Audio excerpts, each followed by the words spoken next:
हम बार बार उस वक्त भी कह रहे थे कि यदि 2011 की जनगणना के आधार पर ही परिसीमन हो तो बिहार में अभी लोकसभा क्षेत्रों की संख्या 40 है, उसकी जगह 60 हो सकती है। हम लोग बहुत प्रसन्न थे जब भारत की सरकार ने अभी 40 से 60 लोकसभा क्षेत्रों की संख्या लाने का निर्णय लिया और इसके लिए भी बिल था, डिलिमिटेशन होता तो बिहार में 40 की जगह 60 लोकसभा क्षेत्रों की संख्या हो जाती। तो बिहार के साथ बहुत बड़ा अन्याय इन लोगों ने किया है। कांग्रेस के लोग, आरजेडी के लोग बिहार के साथ बहुत ही बड़ा अन्याय किया है इन लोगों ने। हमारी पार्टी राष्ट्रीय लोक मोर्चा बिहार के तमाम जिला मुख्यालयों पर कल 22 तारीख को धिक्कार मार्च निकालेगी।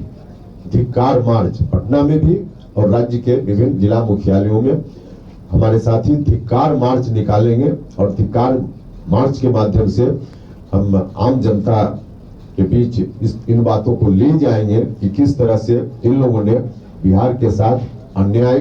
उपेंद्र कुशवाहा की पार्टी 22 अप्रैल को धिक्कार मार्च करने जा रही है।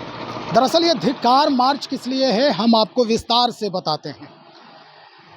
सदन में महिला आरक्षण बिल पारित नहीं करने दिया गया विपक्षियों के द्वारा और इस बात को लेकर उपेंद्र कुशवाहा ने कई बातों को साझा किया है। प्रेस को संबोधित करते हुए क्या कुछ कह रहे हैं उपेंद्र कुशवाहा, हम सीधा उन्हीं की जुबानी आप तक पहुंचा रहे हैं। सुनिए क्या कह रहे हैं। देखिए, एक विषय जो अभी पूरे देश के सामने आया है और पूरे देश के लोग खासकर महिलाएं चिंतित हैं। हमारी भारत की सरकार आदरणीय प्रधानमंत्री नरेंद्र मोदी जी के नेतृत्व में देश की आधी आबादी को उनका हक देने जा रही थी। हमारी पार्टी हमेशा से इस राय की रही है कि महिलाओं को लोकसभा में, राज्यों की विधानसभाओं में प्रतिनिधित्व मिलना चाहिए, उचित प्रतिनिधित्व मिलना चाहिए। हमारी पार्टी इस राय की भी रही है कि महिलाओं को प्रतिनिधित्व मिले, उसमें पिछड़े वर्ग की महिलाओं को भी प्रतिनिधित्व मिले, शेड्यूल्ड कास्ट, शेड्यूल्ड ट्राइब्स की महिलाओं को भी प्रतिनिधित्व मिले। अभी जो बिल आया था उसमें SC ST की महिलाओं को प्रतिनिधित्व देने की व्यवस्था थी। विपक्ष के लोगों ने सवाल उठाया कि OBC वर्ग की महिलाओं को प्रतिनिधित्व नहीं दिया जा रहा है। हमारी पार्टी ने इस बिल का समर्थन किया और हमारी राय अभी भी है कि उस बिल को पास होना चाहिए था, क्योंकि महिलाओं के लिए इतना बड़ा कदम भारत की सरकार ने उठाया था। हाँ, यह ठीक है कि फिलहाल OBC वर्ग की महिलाओं के लिए आरक्षण की व्यवस्था उसमें नहीं थी, लेकिन अभी जो स्थिति है उस स्थिति के हिसाब से फिलहाल ऐसा करना संभव नहीं था। अगर ऐसा करना संभव होता तो भारत की सरकार जरूर करती। गृह मंत्री जी ने आश्वासन भी दिया कि भविष्य में ऐसी स्थिति आएगी तो OBC वर्ग की महिलाओं का भी हम ख्याल रखेंगे। और स्थिति यह थी कि अभी जातीय जनगणना चल रही है। जातीय जनगणना का काम पूरा होगा, उसके बाद क्योंकि OBC वर्ग के जो सामान्य पुरुष हो या महिला हो उनके लिए भी रिजर्वेशन पहले से नहीं है। SC ST वर्ग के लोगों के लिए रिजर्वेशन है संविधान की व्यवस्था के हिसाब से, तो उन वर्गों की महिलाओं के लिए रिजर्वेशन का प्रावधान किया जा रहा था, लेकिन OBC के लिए अभी तक तो नहीं है। OBC वर्ग के लिए है ही नहीं, तो फिलहाल महिलाओं के लिए कहां संभव था। भविष्य में कभी होगा और भविष्य में तब हो सकता है जब जातीय जनगणना की रिपोर्ट आ जाएगी। तो जातीय जनगणना की अभी रिपोर्ट नहीं थी, इसलिए ऐसा करना संभव नहीं था। अभी जितना महिलाओं को दिया जा रहा था महिलाओं की पुरानी मांग रही है, सिर्फ महिला नहीं बल्कि देश की मांग रही है कि महिलाओं को रिजर्वेशन मिलना चाहिए। तो ऐतिहासिक कदम हमारी सरकार उठा रही थी, जिसको इन लोगों ने रोक दिया। महिलाओं के साथ इससे बड़ा अन्याय नहीं हो सकता है। विपक्ष के लोगों ने ऐसा अन्याय किया। दूसरा, एकमात्र हमारी पार्टी है जिस पार्टी ने अभियान चलाया डिलिमिटेशन को लेकर के। पिछले 50 वर्षों से संख्या नहीं बढ़ी है लोकसभा क्षेत्रों की, राज्यों में विधानसभा क्षेत्रों की, और नहीं बढ़ी।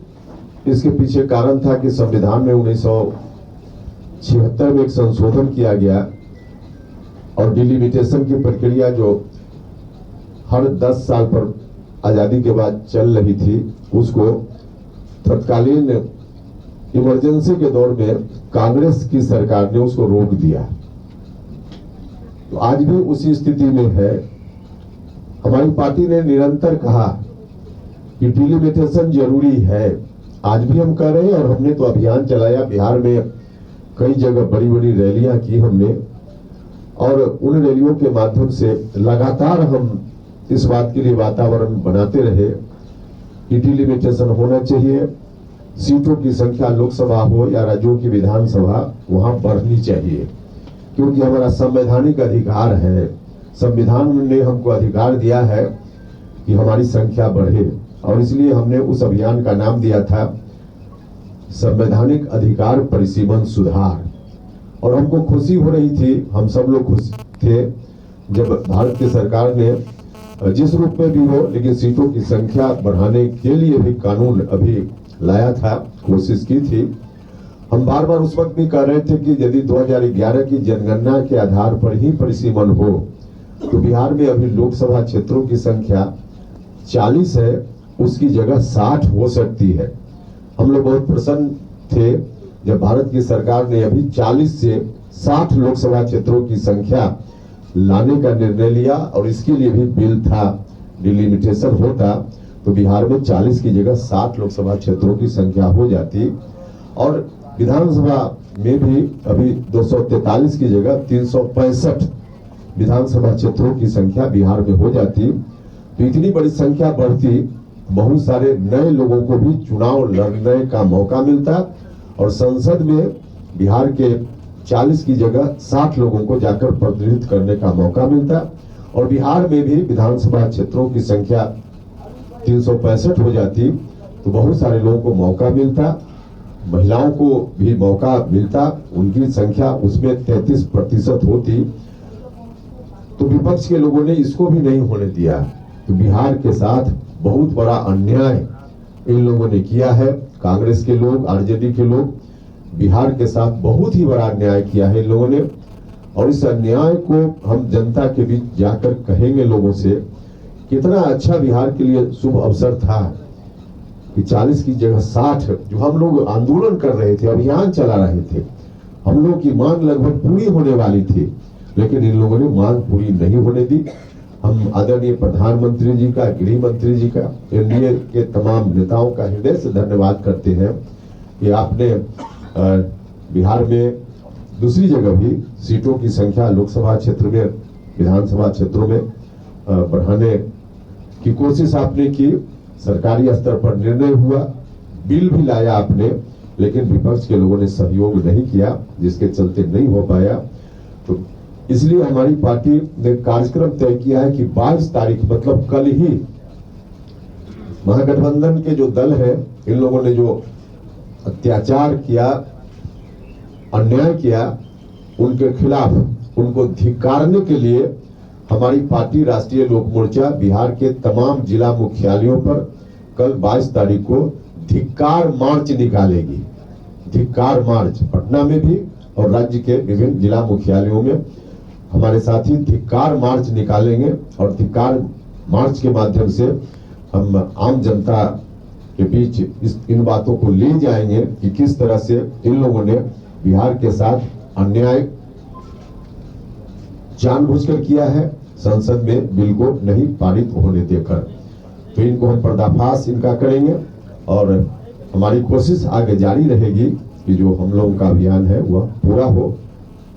तो इस रूप में फिर से हम लोगों के बीच जा रहे हैं। हमारे साथी कल धिक्कार मार्च निकालेंगे। स्पष्ट हो गया होगा कि कल यानी 22 अप्रैल को धिक्कार मार्च क्यों हो रहा है उपेंद्र कुशवाहा की पार्टी आरएलएम के द्वारा। परिसीमन को लेकर, महिला बिल आरक्षण को लेकर और कई तथ्यों को लेकर जो है उपेंद्र कुशवाहा ने सदन में अपनी बात रखने की कोशिश की। और पिछले कई वर्षों से जो जद्दोजहद चल रही थी इनके पार्टी के तरफ से, इनके तरफ से जो इनके अभिव्यक्ति थे वो सदन में जाहिर हुए थे, उस बात को लेकर भी कई बार इन्होंने चर्चा किया है। लेकिन इस बार तो हद हो गई, जैसे उपेंद्र कुशवाहा इस बयान में बता रहे हैं। उन्होंने कहा कि स्पष्ट तौर पर इनकी वजह से ही ये बिल पारित नहीं किया गया। हालांकि इससे देश के महिलाओं को और बिहार के कई और ऐसी सीटें, चाहे वो लोकसभा के लिए हो या विधानसभा के लिए हो, बढ़ जाती, जिससे अधिक से अधिक लोग राजनीति में हस्तक्षेप कर सकते थे। तो चलिए कल उनका जो धिक्कार मार्च है, हालांकि बिहार के सभी जिलों में ये मार्च निकाला जाएगा। पटना में भी इस मार्च को हम आप तक सीधे पहुंचाएंगे। हम सीधा वहीं से यानी ग्राउंड रिपोर्टिंग जो है वो आपको दिखाएंगे। तो चलिए इंतज़ार कीजिए, बने रहिए हमारे साथ। बहुत शुक्रिया आपका।